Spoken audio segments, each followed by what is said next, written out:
नोएडा की रहने वाली 33 वर्षीय ट्विशा शर्मा की भोपाल स्थित ससुराल में संदिग्ध परिस्थितियों में हुई मौत का मामला अब नया मोड़ ले चुका है। इस हाई प्रोफाइल केस में मध्य प्रदेश हाई कोर्ट ने बड़ा आदेश देते हुए ट्विशा के शव का दूसरा पोस्टमार्टम कराने के निर्देश दिए हैं। कोर्ट ने कहा कि दूसरा पोस्टमार्टम दिल्ली एम्स के विशेषज्ञ डॉक्टरों की टीम करेगी। हालांकि यह प्रक्रिया भोपाल में ही पूरी होगी। हाई कोर्ट के जस्टिस अवनिंद्र कुमार सिंह ने आदेश दिया कि दिल्ली एम्स के डॉक्टरों को विशेष विमान से भोपाल लाया जाएगा ताकि दोबारा पोस्टमार्टम वैज्ञानिक और निष्पक्ष तरीके से किया जा सके। अदालत ने यह भी स्पष्ट किया कि पूरी प्रक्रिया जल्द से जल्द पूरी की जाएगी। यह आदेश ट्विशा के पिता नवनिधि शर्मा की याचिका पर आया है। सर, सरकार ने जो घोषणा करी उसके लिए तो जो है अपने हृदय से आभार हम दे रहे हैं। माननीय मुख्यमंत्री जी मोहन यादव साहब, बहुत बहुत आपका धन्यवाद। पर ये भी टीस रहेगी कि जो है ये कार्रवाई बहुत देर से करी गई और इतने संघर्ष के बाद करी गई और इतने सारे तथ्यों को और इससे जुड़ी हुई चीजों पे जो और उसको जो सपोर्ट ट्विशा को जो है भारत मंजा ने कहाँ से किन किन लोगों ने दिया है, कभी हमारे हम शायद कभी उस चीज को जान भी नहीं पाएंगे। उन सब लोगों के अथक प्रयासों से जो है ये सब संभव हो पाया है। अगर मीडिया ने जो है ये तथ्य यहाँ पे नहीं खुलासे किए होते तो फिर शायद ये अभी और न्याय के लिए इंतजार ट्विशा शायद करती रहती। सर देखिए, ये एक उम्मीद की किरण भर है अभी और हमें भरोसा है क्योंकि भारत में सीबीआई का जो है दर्जा, जो आम जनमानस है वो समझती है कि सीबीआई जो है एक शार्प और निष्पक्ष जांच करने में सक्षम इंस्टीट्यूशन है, तो इससे बहुत उम्मीद है सर। और लगी बात पोस्टमार्टम के परमिशन की रिजेक्शन की जो कोर्ट ने नहीं दी थी, पार्शियली एक्सेप्ट करी थी कि हम प्रिजर्वेशन करने के डायरेक्शन देते हैं पर PM2 नहीं अलाउ करते, तो उसके लिए भी सर आज हम जबलपुर हाईकोर्ट में इस मामले की सुनवाई संभवतः इस समय चल रही होगी और परिवार के सदस्य पिताजी वो इस समय वहां मौजूद हैं। तो बहुत बड़ी लड़ाई है सर। निवेदन यही रहेगा कि जिस तरीके से अभी तक जो लोग जहां से भी जो है मदद इसमें कर रहे हैं ट्विशा के लिए और पत्रकार बंधुओं ने जिस तरीके से यहाँ पर इस मामले को उजागर करा है, अगर हम लगातार ट्विशा के पिताजी की मदद करते रहें तो फिर ये एक बहुत बड़ा उदाहरण सेट होगा। परिवार लगातार दावा कर रहा है कि ट्विशा की मौत को जल्दबाजी में आत्महत्या बताया गया, जबकि इस मामले में कई गंभीर सवाल अब भी अनसुलझे हैं। परिवार का कहना है कि यह मामला साधारण आत्महत्या का नहीं बल्कि गहन फॉरेंसिक जांच का है।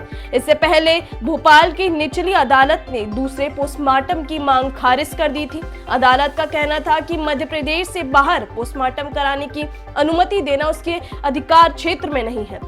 हालांकि अदालत ने शव को सुरक्षित रखने के निर्देश जरूर दिए थे। मामले में एक बड़ी तकनीकी समस्या भी सामने आई। ट्विशा का शव 13 मई से all India institute of medical sciences Bhopal की मॉर्चुरी में रखा गया।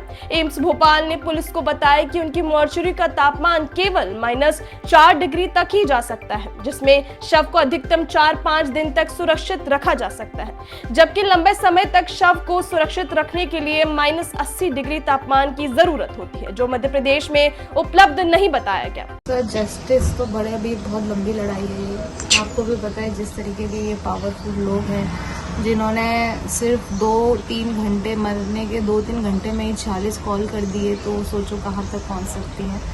बस हमें भरोसा है अपनी सरकार पे। मैं निवेदन करूंगी इस कैमरे के थ्रू कि योगी सरकार हमारे सामने आए, क्योंकि हम लोग यूपी से हैं, हमारा घर उधर है, वो यूपी की लड़की है। तो इस जांच में योगी सरकार हम सामने आए और हम लोग चाहते हैं, क्योंकि हमें यहाँ की सरकार पे तो कोई भरोसा नहीं है। जिस तरीके से हमें यहाँ पे ट्रीटमेंट मिला है, 10 दिन हो गए आज हमें लड़ते लड़ते, हम लोग सब अपना काम वाम छोड़ के बैठे हैं यहाँ पे। तो लड़ाई तो आसान नहीं है। बस एक अभी उम्मीद की किरण नज़र आई है कि सीबीआई जांच हो।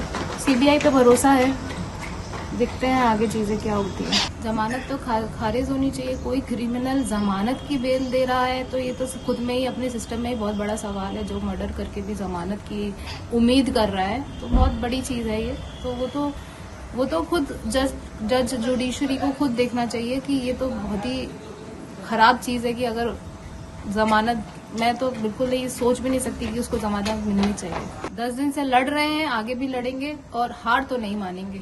अपनी बहन के लिए, जिस लड़की ने सबके लिए स्टैंड लिया है, सबके लिए खड़ी रही है, वो उसके लिए पूरी दुनिया आज खड़ी है।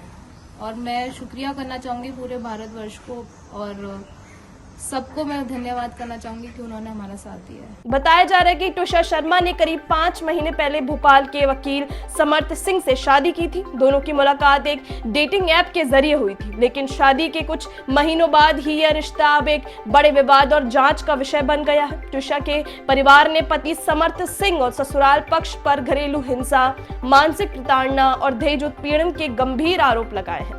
इस मामले में कटारा हिल्स थाने में एफआईआर भी दर्ज हो चुकी है। केस में तुषार की सास गिरिबाला सिंह, जो एक पूर्व न्यायिक अधिकारी रह चुकी है, उनका नाम सामने आने के बाद मामला और ज्यादा संवेदनशील हो गया है।